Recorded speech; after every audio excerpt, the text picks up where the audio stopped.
It doesn't happen often, but it's happening today.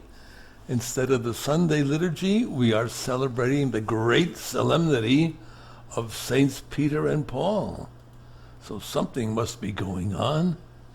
Peter, who was named Simon, as you know, was a fisherman from Galilee and introduced to the Lord by his brother Andrew, also a fisherman.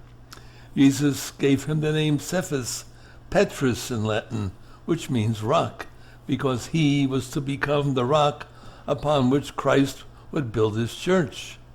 These two saints, Peter and Paul, are the founders of the See of Rome through their preaching, ministry, and martyrdom. Peter was a bold follower of the Lord. He was the first to recognize that Jesus was the Messiah, the Son of the living God, and eagerly pledged his fidelity until death.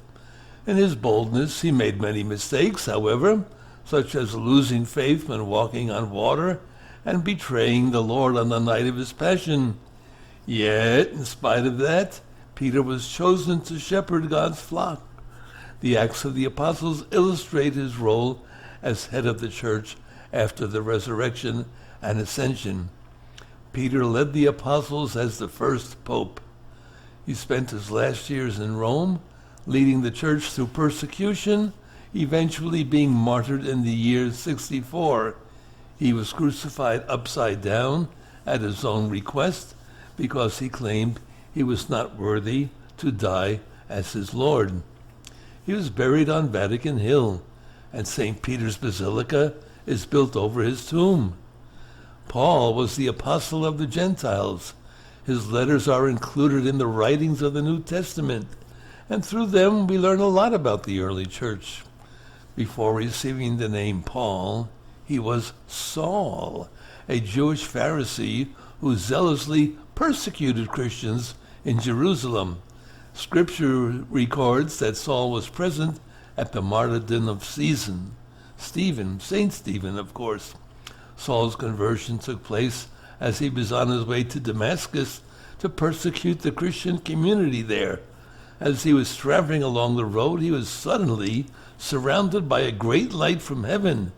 He was blinded and fell off his horse, and then heard a voice saying to him, "Saul, Saul, why do you persecute me?" He answered, "Who are you, Lord?" Christ said, "I am Jesus, whom you are persecuting." Saul continued to Damascus, where he was baptized and his sight was restored. He took the name Paul and spent the remainder of his life preaching the gospel. He was imprisoned and taken to Rome, and there beheaded in the year 67. He's buried in Rome, in the Basilica of St. Paul, outside the walls. So here we have two great men, Peter and Paul. Imitate them, be like them, and be holy like they are holy, because they were holy as Christ is holy. Happy solemnity.